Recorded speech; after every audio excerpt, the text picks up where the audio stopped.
Hi, Tennis 1301. Thanks for joining me for another video podcast. So, today we are going to continue on our series of the mystery of topspin, and we're going to be talking about the one-handed backhand. So, the one-handed backhand and the two-handed backhand are very similar, but obviously the stroke is considerably different. Now here we're going to get into the basics of hitting topspin. I'm going to assume that most of the players listening to this, most of you guys, are already hitting a one-handed backhand or a two-handed backhand in a certain way. So I'm going to, without seeing your strokes obviously, I am going to imagine that you can apply some techniques to it to hit topspin. So I'm not going to get into grips and things like that. I'm going to focus more on a broader level about footwork and preparation and follow through. All right, so let's get started. So today we're going to be looking at Stan Wawrinka and his one-handed backhand, which him and Federer have amazing backhands. And so Stan and Federer definitely have some of the best backhands in the game. So we're going to look at Stan's one-handed backhand right now. So as we start playing this slow-mo, we'll see that he sets up, and again, and this is something we've been talking about for a little while now, is the fact that he's going to start by loading up that back foot. So he starts by loading up the back foot. As he loads up that back foot, he's bringing the racket back and then stepping into the shot. So as he steps into the shot, he shifts that weight and follows through. Now again, just like on the forehand, just like on the two-handed backhand, it's a low to high swing. That racket has got to start to come from low and go high. And if you watch, let's see if we can get a different angle here. All right, so if we watch him hit this backhand here, pay attention to the racket head, and you can see that C shape. So right now the racket's high, and as it comes around, it comes back, it drops, and as it drops, it's going to create that C shape that we're looking for, and then the follow through.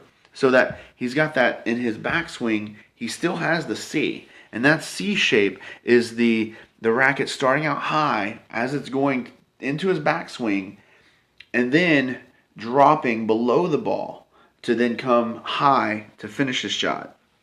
So really try and develop that C in your backswing. That will help quite a bit, because that's going to tell you that your racket is starting out high and is dropping below the ball.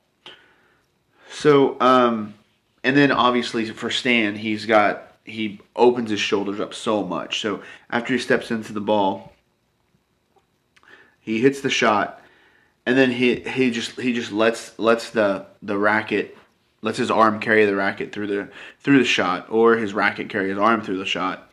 But he finishes, and his racket is above his head and is completely stretched out, which is another thing that hitting a one-handed backhand, you've really got to be loose.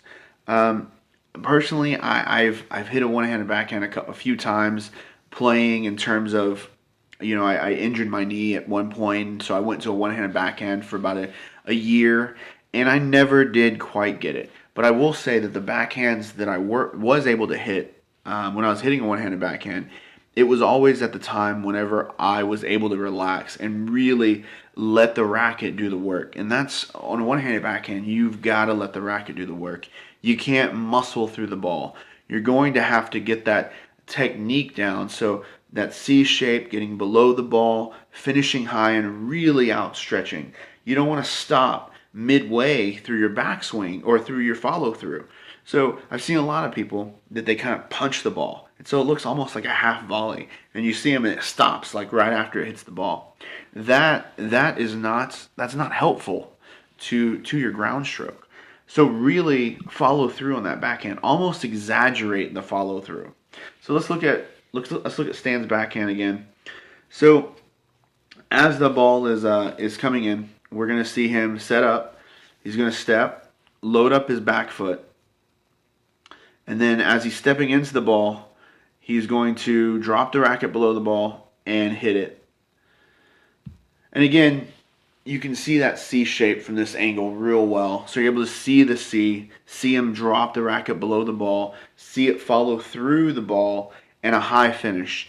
So if you're hitting a one-handed backhand, make sure that you're trying to get a high finish. I see a lot of players that, one, they rely way too much on a slice. So they end up just slicing the ball back and not being in any kind of offensive position to do anything. Or two, they're punching the ball back. It's almost like a half volley from the baseline.